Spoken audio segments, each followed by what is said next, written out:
absolutely brought in a guy that is a robot, and they're trying to remove independent thought from people that weren't hired by Breslow. Breslow is as insulated as ever. He is protecting his new way of business and alienating all those that predated his arrival here. And it's a disaster. So basically the baseball people, some of them had been there for a long time. Right. And they're gone. They're being iced out. Yeah, but if you're the new leadership in any organization, isn't that normally how you operate? You clean out people that don't have the same beliefs as you because a lot of the time you just want to do things your way. That's I thought it was a great move. I thought it was a great move when Patino fired Red. I thought that was a smart thing to do. I'm not saying it's always smart, Curtis, but that's 9 times.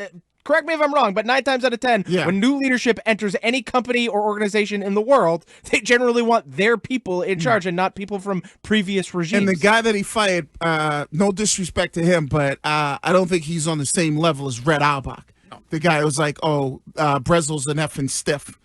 So, and I'm with Shime. You see it all the time. We wanted Vrabel to do it. He's like, Vrabel, hey, man, get rid of Elliott Wolf. Like, come on, get your guys in there, and we do it all the time. What is Craig Breslow's vision? What is he looking to do? What does he do well? What do you believe in him? How does he operate? Because I know how Vrabel does it. I can tell you how Mayo did it. I have an idea. What's Breslow's? Because they had done it before, Curtis. And Craig Breslow has not, Wiggy. Like, that's that's the argument. But this is his first time. Everybody who gets in there for their first time has never done it before. So anybody, we talked about that with Mayo. Right? Any first-time coach, they have no track record of doing it before. So it's not, you can't say, well, what has Breslow done in the past? I had a pretty good idea of how Vrabel would coach the Titans, and he had never was an NFL coach before. You did? Yeah. He's a guy that demands accountability. He's a smart guy. He can get in your face. He's someone that's going to be hands-on, who's going to be a players-type coach, but keep players accountable. That's kind of how. You should be working in NFL front office because, I never know how a guy's going to be. Right, we, especially when it's their first time doing things, and whatever Breslow's doing, I think what is most glaring is his reliance upon the driveline people, the Sportronics, whatever that organization calls themselves, and the fact that the baseball people, Wiggy, are kind of quiet, have either been. They've either parted ways with them or their role has been diminished. Right. Oh, well, Shime said he wants his own people in there. No, he hates people. He wants robots. Well, he wants his own robots in there. If you need a lift to Worcester, please call Driveline. Ha ha ha. That he can come Breslov has his own way of thinking. That was a reasonably good bit. That was a good one. But that's the issue. That's where, and by the way, that's the issue between he and Alex Cora also, which I think exists, right? Am I right about that? That's Curtis? the biggest problem. Yeah, and the way in which he's telling Cora, so Cora makes more than he does. I'm positive. Yeah. So Cora's there, and Cora's job, according to Breslow, is to just synthesize statistical data in real time and do what he says. Remove independent thought. Don't use intuition. Use this equation. That, to me, has never won on any level in Major League Baseball. Yet, this is also why Breslow was the 10th guy they interviewed, or 15th, whatever it was, because they knew they weren't going to be adding more payroll. So you were going to be the fall guy for whatever this happened. This is Steve from Fall River. Hello, Steve. This is you know what else I heard that I called and said it was a comedy hour? Somehow Craig Breslow is diminishing the aptitude of the Red Sox nation. He doesn't know who he's talking to. Who does he think we are? Blah blah blah. How about he's coming in and he's finishing the master plan the Red Sox put in place? Now, if it's lowering the payroll and not having bad salary, that's the plan. I've been saying this for years. They have a plan. We don't like it. Now, do the baseball guys, did they want to re-up Bogarts and this guy Devers? Would that have made everybody happy? Remember, they came in last place. with those two guys on the roster. Yeah. I asked some friends. I said, this machine that said that the Devers trade was upside down or was a bad trade. Let's assume that's a good machine, Greg. What's it going to say about the last 5 years of the Devers contract and the last 5 years of the Bogarts contract?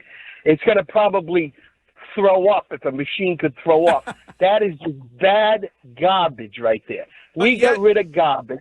But yet, over the weekend, in the piece that Jeff Passan wrote, he talks about how most of Major League Baseball looks at this like a great deal for the Red Sox. Right. And Rich, and so do I. So if I'm with Major League Baseball, I'm proud to stand with them. I think it's fantastic.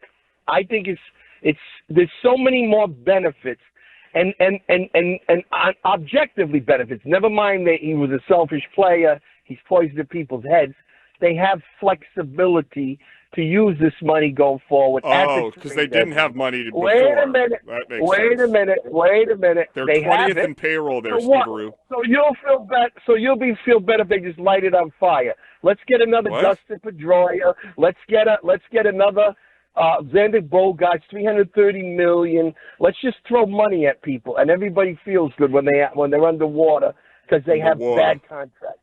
Is this? Do you have the parents, Steve?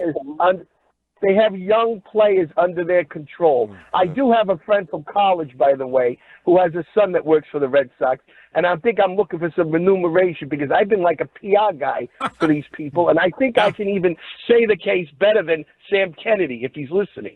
He comes on and he wants to make nice with the Red Sox fans. No, don't make nice. Craig, I'm going to ask you one more thing. You have to go by what your audience does. Whatever plays for your audience, you have to do it. And to some extent, the Red Sox have to do it. But do you want them to follow a bona fide plan they believe in, or do you want them to make moves that assuage Red Sox Nation? Steve, they signed him a $1 million deal, and all of a sudden they hate him. What is the plan? Well, let me ask you a question. No, I'm asking you, what's the plan? That was done to assuage Red Sox Nation because they didn't sign Bogarts. And then they may have signed the Cora, by the way, for the same freaking reason. So then what's the plan? The plan is what you're seeing now. All the young guys are up. All the young guys are up. That they didn't trade at the deadline a few years ago like everybody wanted. They got Garrett Crochet because they were drafting well and stockpiling picks. They got Narvaez, and now they got the young guys up. Yeah. So they're the new Tampa Bay Rays. They've got enough prospects for 3 major league teams. Of which Breslow has had nothing to do with any of these guys. They were all Chaim Bloom. There is an argument on the text line that getting rid of some of these guys who have been here over the last 5 years is a good move when you look at the results that they have had. Yeah, I don't want anybody connected to Dave Dombrowski, probably the best GM in baseball. Rich and Adam, I think, did it the best. I was listening to them Friday, and they talked about, all right, the moves on the Breslow. Craig. So now you can kind of, actually see what Breslow has been able to do, what moves he made, signings, trades, that kind of thing. And I can't remember all the things that they had. And then they try to grade him on that. So I would think that, and I heard somebody talking about this on social media, one of these MLB experts, and they were basically what the Red Sox wanted was a guy who wasn't buying into the system, who was getting paid a lot of money, who wasn't being a leader, and they wanted to move on from that guy and basically try to figure out, all right, we want to make a clubhouse that the young guys and players can all be on the same page and we couldn't find alignment. Oh, darn it. Yeah, willing to be on the same page. They're seeking alignment.